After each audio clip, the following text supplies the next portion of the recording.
Hello my dear students, how are you? Virtual ক্লাসের আজকের এই সেশনে আমি তোমাদের স্বাগত জানাচ্ছি। মোহাম্মদ হাসনাইন, সহকারী শিক্ষক, ইংরেজি, হাজী আশরাফ আলী হাই স্কুল, ঢাকা। আজকে আমি অষ্টম শ্রেণীর জন্যে গ্রামারের অত্যন্ত একটি গুরুত্বপূর্ণ বিষয় নিয়ে তোমাদের সামনে আলোচনা করছি, এবং বিষয়টি হলো সাফিক্স প্রিফিক্স। অত্যন্ত গুরুত্বপূর্ণ একটি বিষয়, এটা সাফিক্স প্রিফিক্স অষ্টম শ্রেণীর জন্য। যদিও সাফিক্স প্রিফিক্স ক্লাসটা আমি এখন নিতেছি অষ্টম শ্রেণীর জন্যে, বাট এটা অষ্টম, নবম, দশম সকল শ্রেণীর স্টুডেন্টসদের জন্য অত্যন্ত গুরুত্বপূর্ণ একটি বিষয়। সো যারা নবম এবং দশম শ্রেণীর স্টুডেন্টস আসো, চাইলে তারাও ক্লাসটি ফলো করতে পারো। আমার মনে হয় তাদেরও যথেষ্ট কাজে লাগবে ক্লাসটি। তো সাফিক্স প্রিফিক্স বিষয়টি এমন একটি বিষয় যেটা নিয়ে স্টুডেন্টদের মাঝে বিভিন্ন মতামত রয়েছে, বিভিন্ন স্টুডেন্টের মাঝে ভিন্ন ভিন্ন মতামত রয়েছে। তোমরা কোনো স্টুডেন্টস মনে করো যে সাফিক্স প্রিফিক্স এটা কোনো করার বিষয় হলো, এটা কোনো গ্রামার হলো, শব্দের আগে বা পরে কিছু বসায় দিলেই তো হয়ে গেল। এবং অনেক স্টুডেন্টসরা আসছো যারা পরীক্ষায় এভাবে আন্দাজে ঢিল ছুড়ো, এবং মাঝে মাঝে হয়তো সেটা লেগে যায়, বাট ম্যাক্সিমাম ক্ষেত্রে কিন্তু সেটা হয় না। আর কিছু স্টুডেন্টস আছো যারা সাফিক্স প্রিফিক্স আসলে যাদের ভোকাবুলারি স্ট্রং না, যাদের সেন্স ক্লিয়ার না, তারা অনেক ভয় পাও সাফিক্স প্রিফিক্সকে, তারা অনেকটা ভয় পাও যে এটা কঠিন একটা বিষয়, কারণ তারা আসলে রুল জানো না। তো যারা আন্দাজে ঢিল ছুড়ো তারাও রুল জানো না, আর যারা এটা একদমই করতে পারো না তারাও আসলে রুল জানো না। কিন্তু সাফিক্স প্রিফিক্স এমন একটি গ্রামার, এমন একটি বিষয় গ্রামারের, যেটা আসলে রুল জেনে করলে খুবই মজার একটি বিষয়, ভেরি ইন্টারেস্টিং একটা ম্যাটার। যদি রুল বুঝতে পারো তাহলে এটা করতে খুবই মজা পাবা তোমরা। তো আমি আজ তোমাদের সাফিক্স প্রিফিক্সের যে বিষয়টি নিয়ে আলোচনা করব, তোমরা একটু বোর্ডের দিকে তাকাও। এখানে দেখো লেখা আছে use of parts of speech for suffix and prefix. That is suffix prefix করার জন্যে পার্টস অফ স্পিচের যে গুরুত্বটা বা যে ভূমিকাটা বা যে ব্যবহারটা, সেটা নিয়েই আজ আমি তোমাদের সামনে একটু আলোচনা করব।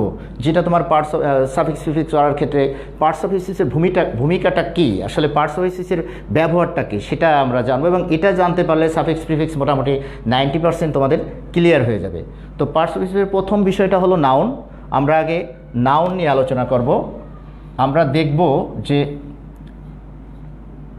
সাফিক্স প্রিফিক্স করার ক্ষেত্রে পার্টস অফ স্পিচের প্রথম ফর্ম যেটা নাউন, এই নাউনটা কী কী কাজে লাগতে পারে বা কীভাবে আমাদের পার্টস অফ স্পিচ করার ক্ষেত্রে নাউনটা আমাদের কাজে লাগে, সেটা আমরা প্রথমে জানব। আমরা সবাই জানি নাউন কাকে বলে। কোনো কিছুর নামকেই নাউন বলে।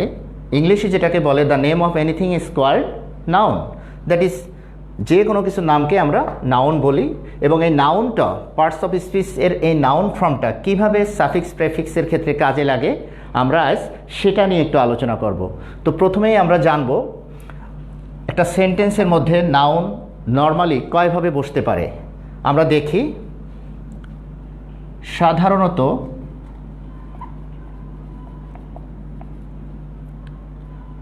নাউন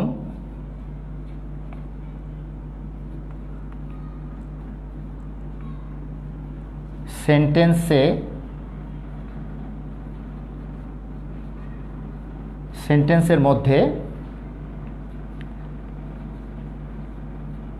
6 ভাবে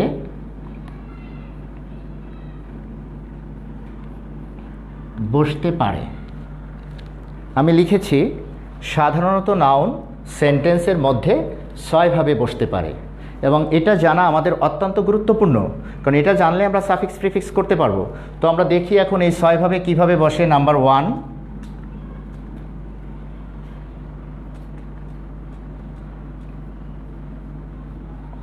ভার্বের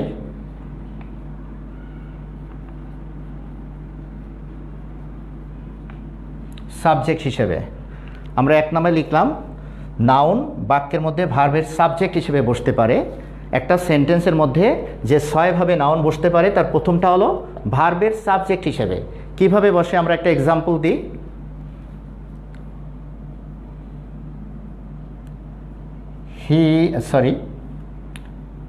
করিম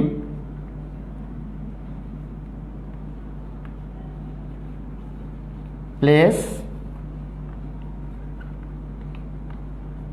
ক্রিকেট। আমরা যদি এই বাক্যটার দিকে তাকাই, এখানে করিম হলো সাবজেক্ট প্লেস হলো ভার্ব, ক্রিকেট অবজেক্ট।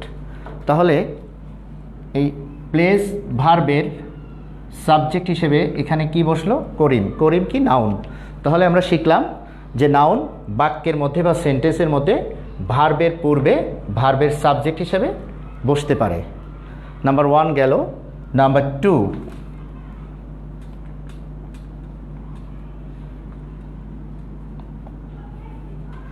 ভার্বের আমরা একটু কারেকশন করে নিই।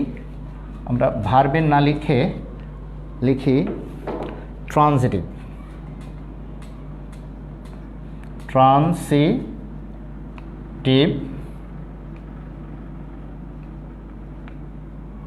ভার্বের অবজেক্ট হিসাবে আমরা 2 নংয়ে লিখলাম নাউন সেন্টেন্সের মধ্যে ট্রানজিটিভ ভার্বের অবজেক্ট হিসেবে ব্যবহার করে। ট্রানজিটিভ ভার্বটা কি? ট্রানজিটিভ ভার্ব হলো যে ভার্বের অবজেক্ট বা কর্ম থাকে, অবজেক্ট বা কর্ম থাকে, তাহাকে বলা হয় ট্রানজিটিভ ভার্ব। এই ভার্বের অবজেক্ট হিসেবে নাউন বসে। আমরা দেখি, হি প্লেস ক্রিকেট। এখানে প্লে হলো ভার্ব আর ক্রিকেট হলো অবজেক্ট। তোমরা লক্ষ্য করো, হি প্লেস ক্রিকেট, এখানে প্লেস হলো ভার্ব আর ক্রিকেট হলো অবজেক্ট, আর ক্রিকেট একটা নাউন। তাহলে ট্রানজিটিভ ভার্বের অবজেক্ট হিসেবে নাউন বসে। কয়ভাবে পেলাম আমরা? 2 ভাবে পেলাম। 1 নম্বরে পেলাম ভার্বের সাবজেক্ট হিসেবে, 2 নম্বরে পেলাম ট্রানজিটিভ ভার্বের অবজেক্ট হিসেবে। নাম্বার 3,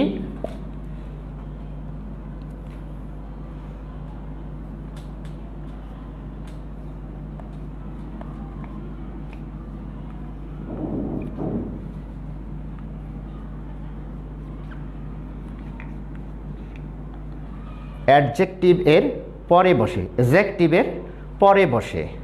আমরা একটা বাক্য লিখি, হি ইজ আ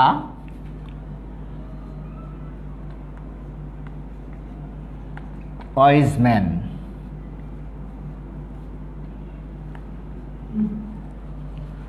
আমরা যদি দেখি অ্যাডজেক্টিভের পরে বসে noun, he is a wise man.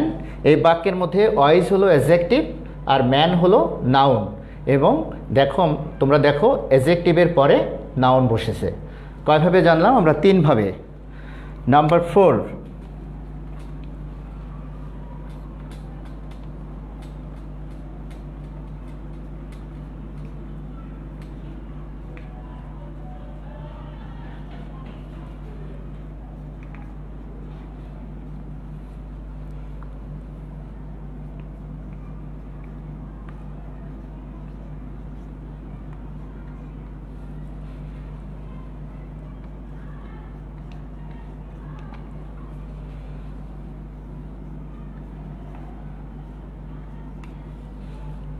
আমরা লক্ষ্য করি 4 নম্বরে লিখেছি প্রেপোজিশনের পরে বসে।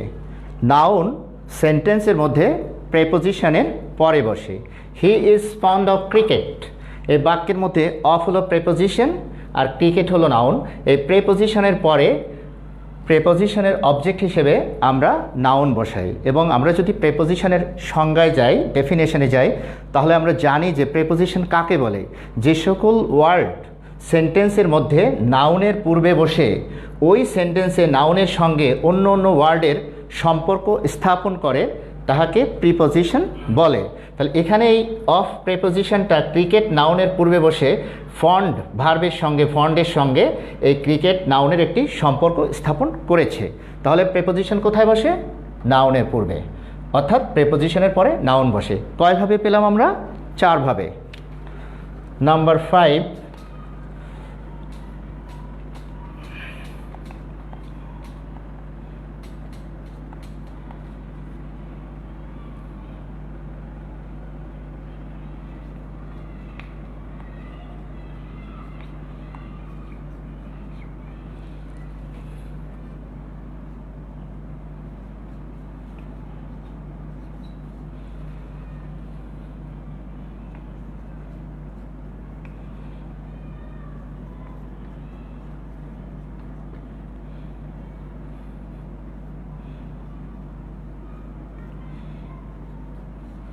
নাম্বার 5, তোমরা লক্ষ্য করো পসেসিভ এর পরে বসে। পসেসিভ কোনগুলো?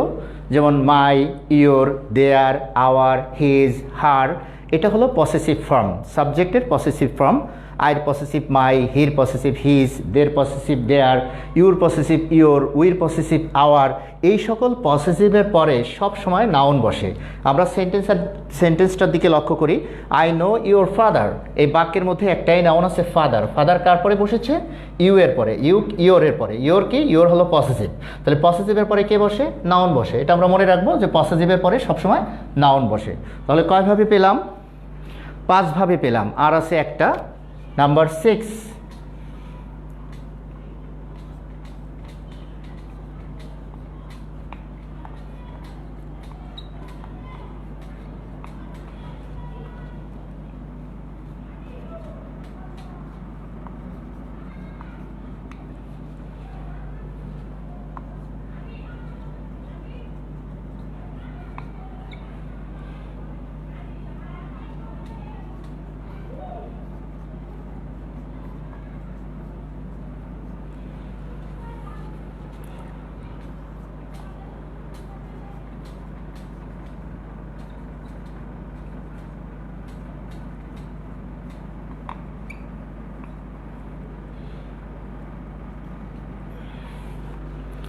লুক, লাস্টের দিকে আমরা তাকাই। নাম্বার 6, ভার্বের অবজেক্টের কমপ্লিমেন্ট হিসেবে নাউন বসে। বাক্যের মধ্যে বা সেন্টেন্সের মধ্যে ভার্ব এর অবজেক্টের কমপ্লিমেন্ট হিসেবে নাউন বসে।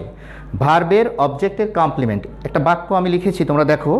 উই মেড হিম ক্যাপ্টেন, কমপ্লিমেন্টের বাংলা হলো পরিপূরক। আমি খালি লিখে দিয়েছি বাংলা, কমপ্লিমেন্টে দেখো লেখা আছে পরিপূরক। তাহলে ভার্বের অবজেক্টের কমপ্লিমেন্ট হিসেবে নাউন বসে। উই মেড হিম ক্যাপ্টেন, এই বাক্যের মধ্যে সাবজেক্ট হলো উই, মেড হলো ভার্ব, হিম হলো অবজেক্ট। একটা বাক্য তৈরি করতে বা সেন্টেন্স তৈরি করতে নর্মালি আমরা 3টে জিনিস ব্যবহার করি, সাবজেক্ট, ভার্ব, অবজেক্ট। অথচ তোমরা দেখো we made him, we subject, made verb, him object, 3টে পরিপূর্ণ শব্দ থাকা সত্ত্বেও এই উই মেড হিম কোনো অর্থ প্রকাশ করতে পারে না, বা অর্থাৎ অর্থ প্রকাশে অক্ষম। তখন অর্থ প্রকাশ করার জন্য এই মেড ভার্বের অবজেক্ট হিম অর্থ প্রকাশ করতে পারে না, তাই সে অর্থ প্রকাশ করার জন্য অতিরিক্ত একটি ওয়ার্ড ধার নিয়ে আসছে, এবং এই অতিরিক্ত ওয়ার্ডটা বসাবার সাথে সাথে এই সেন্টেন্সটা পরিপূর্ণ অর্থ প্রকাশ করেছে। দ্যাট ইজ, এই ক্যাপ্টেন শব্দটা হলো এই সেন্টেন্সের অর্থ পরিপূর্ণ করেছে, কাজে এটাকে বলা হয় পরিপূরক, ইংলিশে বলে কমপ্লিমেন্ট। এবং এই কমপ্লিমেন্টটা কি? ক্যাপ্টেন, এটা একটা নাউন। এভাবে ভার্বের অবজেক্টের পরিপূরক বা কমপ্লিমেন্ট হিসেবে আমরা নাউনকে ব্যবহার করতে পারি। We made him captain, we made him chairman, we made him headmaster, we made him principal, we made him president. এভাবে শত শত শব্দ যেটা দেবা, এখানে যেটাই দেবা না কেন, নাউন ছাড়া অন্য কিছু আসবে না। দ্যাট ইজ, ভার্বের অবজেক্টের কমপ্লিমেন্ট হিসেবে সেন্টেন্সের মধ্যে শুধুমাত্র নাউন বসতে পারে। তাহলে আমরা কি শিখলাম? আমরা এক নজরে at a stress we see, বোর্ডের মধ্যে আমরা 6 ভাবে লিখেছি যে নর্মালি একটা নাউন সেন্টেন্সের মধ্যে 6 ভাবে বসতে পারে। নাম্বার 1, ভার্বের সাবজেক্ট হিসেবে করিম প্লেস ক্রিকেট, করিম।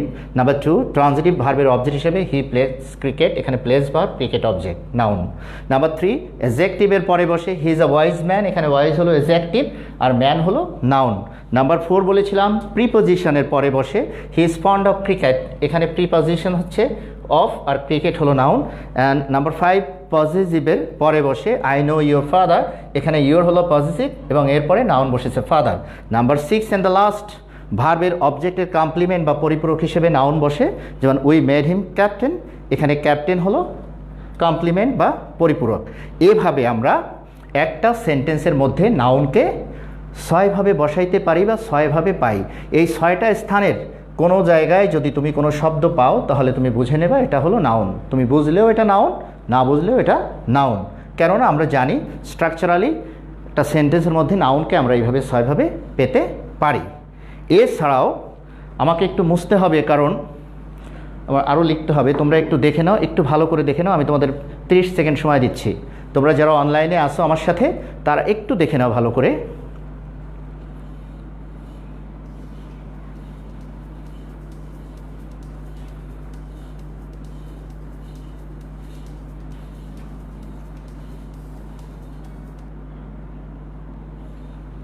হ্যাঁ, একটা স্টুডেন্ট প্রশ্ন করেছো ট্রান্সিটিভ ভার্ব কি। ট্রান্সিটিভ ভার্ব কি? যে ভার্বের পরে কর্ম বা অবজেক্ট থাকে। তোমরা লক্ষ্য করো 2 নম্বরে আছে ট্রান্সিটিভ ভার্বের অবজেক্ট। এখানে ট্রান্সিটিভ ভার্ব হলো প্লেস, কারণ প্লেসের পরে একটা অবজেক্ট বা কর্ম রয়েছে। যে সকল ভার্বের পরে অবজেক্ট অথবা কর্ম থাকে সেই সকল ভার্বকে বলে ট্রান্সিটিভ ভার্ব। তাহলে এখানে প্লেস হলো ট্রান্সিটিভ ভার্ব। ওকে, আমি এখন এটা মুছে ফেলবো। তাহলে আমরা কি শিখলাম? একটা সেন্টেন্সের মধ্যে নাউন সাধারণত 6 ভাবে বসতে পারে। ওকে,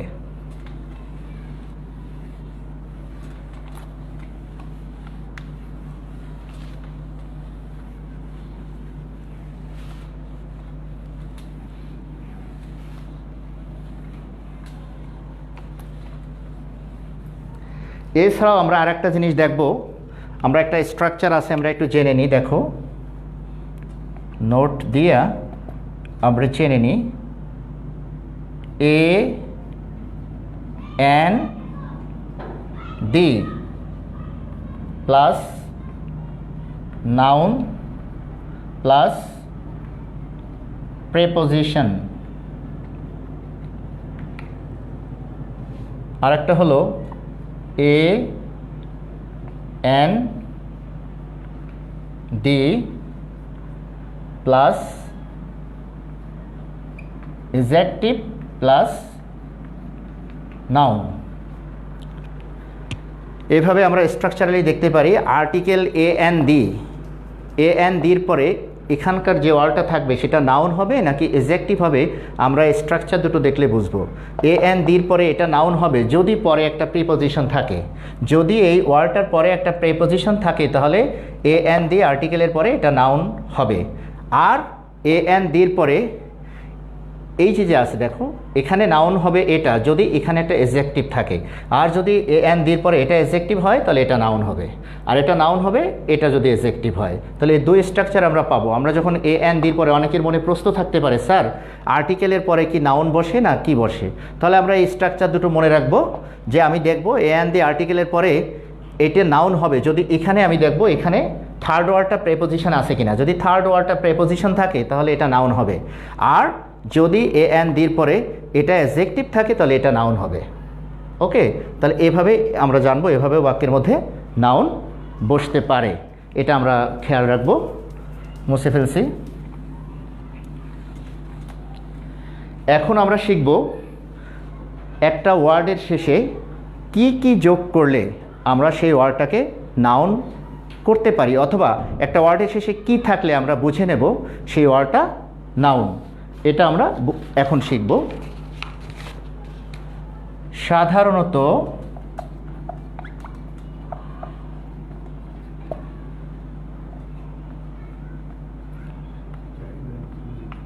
ওয়ার্ডের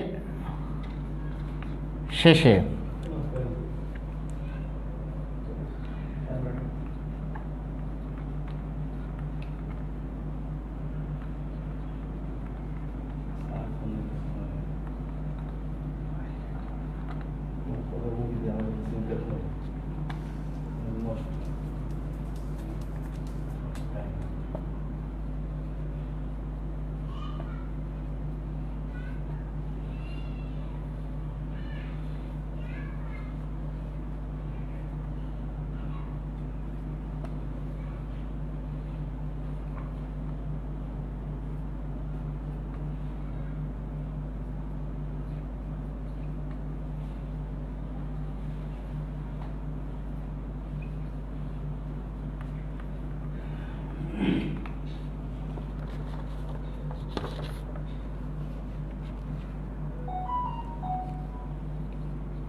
ওকে, আমরা একটু বোর্ডের দিকে তাকাই।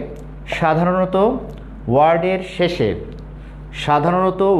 শেষে TION, SION, MENT, NESS, ANCE, ENCE, TH, TY, TR, SHIP, TURE, AGE, DGE, HOOD, DOM, GIST, আর একটা রয়েছে TOR ইত্যাদি যুক্ত হয়ে নাউন হয়। আমি আবারও বলছি তোমাদের, নর্মালি একটা ওয়ার্ডের শেষে TION, SION, MENT, NESS, TH, TY, TOR, TR, তারপরে HOOD, DOM, ADGE, DGE, AGE, TOR, SHIP ইত্যাদি যুক্ত হয়ে একটা ওয়ার্ড নাউন হয়। দ্যাট ইজ, কোনো ওয়ার্ডের শেষে যদি এগুলোর কোনো একটা পাও, তাহলে তোমরা বুঝে নেবে এটা নাউন। অথবা কোনো ওয়ার্ডকে নাউন তৈরি করতে গেলে এগুলো যোগ করে নাউন করতে হয়। তোমরা একটু ভালো করে দেখে নাও, একবার আমাকে মুছতে হবে, একটু ভালো করে দেখে নাও, একটু ভালো করে পড়ে নাও। যদি তোমরা চাও এটা তুলে নিতে পারো, কুইক তুলে নিতে পারো। আমি আবারও বলছি, সাধারণত ওয়ার্ডের শেষে TION, SION, MENT, NESS, ANCE, ENCE, TH, TY, TR, SHIP, TURE, AGE, DGE, HOOD, DOM, GIST ইত্যাদি যুক্ত হয়ে একটা ওয়ার্ড নাউন হয়। তোমরা দ্রুত এটা তুলে নিতে পারো তোমাদের খাতায়।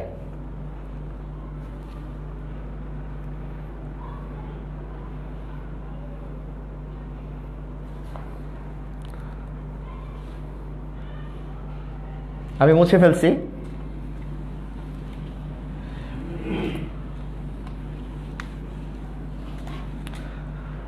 আমরা কয়েকটি উদাহরণ দিয়ে তোমাদের দেখিয়ে দিতে পারি। যেমন ধরো,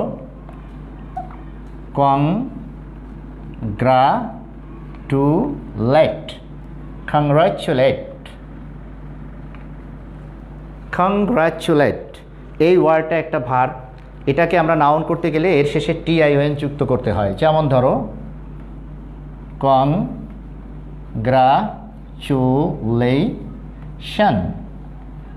কংগ্রাচুলেশন, তাহলে কংগ্রাচুলেটের নাউন কংগ্রাচুলেশন, আমরা TION যোগ করলাম। এরপর আমি আরেকটা দিচ্ছি, দেখো, DECIDE, ডিসাইড, আমরা এখানে SION যোগ করে এটাকে নাউন করতে পারি ডিসিশন, DECISION,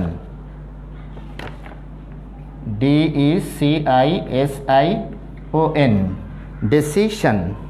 এভাবে আমরা ডিসাইডের সাথে SION যোগ করে আমরা ডিসিশন করতে পারি। এরপরে দেখো, DEVELOP, ডেভেলপ, এর সঙ্গে আমরা DEVELOP, ডেভেলপ, এর সঙ্গে আমরা MENT যোগ করলে হয় ডেভেলপমেন্ট, DEVELOP, MENT, ডেভেলপমেন্ট। এরপরে দেখো,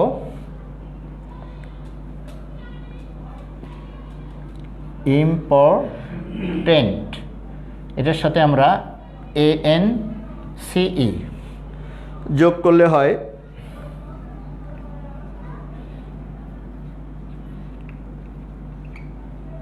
ইম্পর্টেন্স, ইম্পর্টেন্স। এরপরে ধরো,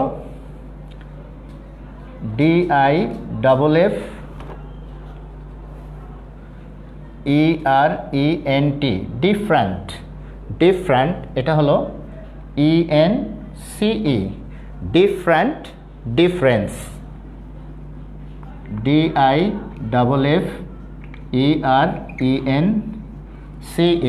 ডিফারেন্ট, ডিফারেন্স, ডিফারেন্ট আমরা পাবো ডিফারেন্স। এরপরে আসো, যেমন ধরো এখানে TURE, এটা থেকে আমরা পেতে পারি FUTURE, ফিউচার, ফিউচার। এরপরে ধরো STUDENT, এর সঙ্গে আমরা যোগ করি SHIP, তাহলে এটা হবে স্টুডেন্ট SHIP, স্টুডেন্টশিপ। এখন আমরা এদিকে তাকাই, একটু বোর্ডের দিকে দেখো, আমরা যেগুলো লিখেছিলাম তোমাদের ওয়ার্ডের শেষে কি কি যোগ করে আমরা এক্সাক্ট নাউন করতে পারি। যেমন ধরো কংগ্রাচুলেট, এর শেষে TION যোগ করে আমাদের হয়েছে কংগ্রাচুলেশন। ডিসাইড, এর শেষে SION যোগ করে হয়েছে ডিসিশন। ডেভেলপ, এর সাথে MENT যোগ করে হয়েছে ডেভেলপমেন্ট। ইম্পর্ট্যান্ট, এর সাথে ANC যোগ করে হয়েছে ইম্পর্ট্যান্স। এরপরে ডিফারেন্ট, এর সাথে ENCE যোগ করে হয়েছে ডিফারেন্স। এরপরে ট্যুর থেকে ফিউচার। স্টুডেন্ট, এর সাথে SHIP যোগ করে হয়েছে স্টুডেন্টশিপ।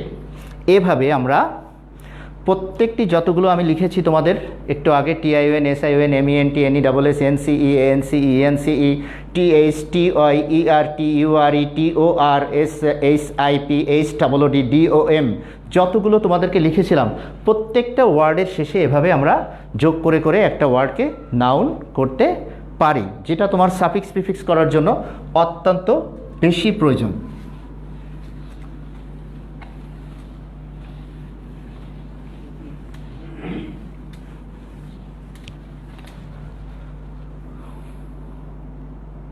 আমরা আরেকটু দেখছি, আমরা আমাদের টাইম প্রায় শেষ হয়ে গিয়েছে, আমরা দু একটা এক্সাম্পল দিয়ে দেখি আমরা কিভাবে লিখলাম। আমরা যদি লিখি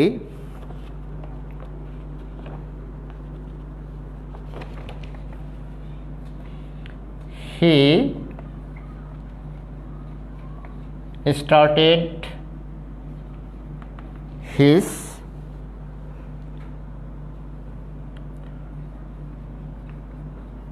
early age with great HARD, hard. আমার শব্দটা হলো হার্ড। আমরা সেন্টেন্সটার দিকে একটু তাকাই। He started his early age with great heart. এখন এই শব্দটাকে আমরা সাফিক্স প্রিফিক্স কীভাবে করতে পারি? তাহলে আমি তোমাদের যে রুলগুলো শিখিয়েছিলাম সেই রুল অনুযায়ী তোমরা একটু হার্টের দিকে তাকাও। হার্ট ওয়ার্ডটা কার পরে আছে দেখো তো? গ্রেট। গ্রেটের পরে আছে। গ্রেট কি? এখন আমাদের জানতে হবে গ্রেট কি। গ্রেট মানে বিশাল, বিখ্যাত। এটা কি? একটা এডজেক্টিভ। কেন এডজেক্টিভ? কারণ যে সকল ওয়ার্ড সাধারণত একটা বাক্যের নাউন বা প্রোনাউনের দোষ, গুণ, অবস্থা, পরিমাণ ইত্যাদি বোঝায় তাকে এডজেক্টিভ বলে। সো গ্রেট দ্বারা একটা জিনিসের নাউনের দোষ, গুণ, অবস্থা বোঝাচ্ছে। সো এটা গ্রেট এডজেক্টিভ। আর এডজেক্টিভের পরে কি বসে? আমরা শিখেছিলাম নাউন বাক্যের মধ্যে বা সেন্টেন্সের মধ্যে 6 ভাবে বসতে পারে। তার 3 নম্বরে আমরা শিখেছিলাম, তোমরা লিখে থাকলে খাতার দিকে তাকায় দেখো, 3 নম্বরে আমরা লিখেছিলাম এডজেক্টিভের পরে নাউন বসে। আমরা 3 নম্বরে লিখেছিলাম যে এডজেক্টিভের পরে নাউন বসে। সো যেহেতু গ্রেট এখানে এডজেক্টিভ, ডেফিনেটলি এখানে এটা হবে নাউন। এখন হার্ড নাউন হবে, আমি বুঝে গেলাম এখানে যে হার্ড নাউন হবে। এখন আমি হার্ডের নাউন ফর্ম জানি না। সাপোজ তুমি নাই জানতে পারো, হার্ডের নাউন ফর্ম তোমার জানা নেই, তাহলে কি করবা? তোমাকে কিন্তু আমি লিখে দিয়েছিলাম যে ওয়ার্ডের শেষে TION, SION কী কী যোগ করে নাউন হয়। এখন তুমি যোগ করো মনে মনে। ধরো হার্ডের প্রথমটা লিখেছিলাম TION, হার্টসান। না, I never hear such a word, হার্টসান। সো এটা হবে না। এরপরে লিখেছিলাম কি? SION, হার্টসান। না, এটাও আমি শুনি নাই। এরপরে কি লিখেছিলাম? MENT, হার্টমেন্ট। না, এ ধরনের ওয়ার্ড আমি কখনো শুনি নাই। এরপরে TOI, হার্টি, TH, হার্ট, এসব শব্দ আমি শুনি নাই। এরপরে SHIP, হার্ডশিপ। ইয়াস, হার্ডশিপ, এরকম শব্দ আমি শুনেছি। তাহলে তুমি বুঝতেই পারবা যে হার্ডের নাউন করতে গেলে এর সঙ্গে আমার যোগ করতে হবে SHIP। দ্যাট ইজ নাউন ফর্মটা হবে হার্ডের হার্ডশিপ, হার্ডশিপ। এভাবে আমরা একটা সেন্টেন্সের মধ্যে আগে আমরা বুঝবো যে সেন্টেন্সের মধ্যে এই ওয়ার্ডটা, যে ওয়ার্ডটা আমাকে সাফিক্স প্রেফিক্স করতে হবে সেটা আসলে কি হবে। কিভাবে বুঝবো? আমরা সেন্টেন্সের অবস্থান দেখলেই বুঝতে পারবো যে এটা আসলে নাউন হবে না কি হবে। আর আমরা জানি যে অ্যাডজেক্টিভের পরে নাউন বসে। গ্রেট যেহেতু অ্যাডজেক্টিভ, সে তো ডেফিনেটলি হার্ড নাউন হবে। এখন হার্ডের নাউন যদি আমার জানা না থাকে তাহলে আমি মনে মনে ওই যেগুলো আমি লিখে দিয়েছিলাম ওগুলো মুখস্থ করবা, তোমরা মনে মনে ওগুলো বসাইতে তালে থাকবা। দেখবা এক সময় না এক সময় এটার সঙ্গে যেটা মিলে যায় ওটাই হবে নাউন। যেমন হার্ডের সঙ্গে শিপ ছাড়া আর কিছু মিলে না, হার্ড থেকে হার্ডশিপ। সো হার্ডের নাউন হবে হার্ডশিপ। এভাবে আমরা প্রত্যেকটি ওয়ার্ড আমরা এভাবে ইউজ করে করে নাউন করতে পারি। আসলে যেহেতু আমাদের ক্লাসের টাইমটা শেষ, সো ডিটেলস আমি এখানে তোমাদের সামনে বলতে পারলাম না। আমরা নেক্সট ক্লাসে আবার চেষ্টা করব এর পরের থেকে তোমাদেরকে শেখাবার জন্য। আশা করি তোমরা ক্লাসটা ফলো করলে মোটামুটি শিখতে পেরেছো যে কিভাবে parts of speech suffix prefix করার ক্ষেত্রে আমাদের কাজে লাগে, এবং আমি নেক্সট দিন থেকে আরও ডিটেলসে আরও সামনে যাব। আশা করি তোমরা ক্লাসটা ফলো করবে এবং তোমরা সাফিক্স প্রিফিক্স ভালো করে তোমরা শিখতে পারবে আমার বিশ্বাস। সো আজ এখানেই রাখছি, ভালো থাকো তোমরা, stay safe, stay home. Thank you students.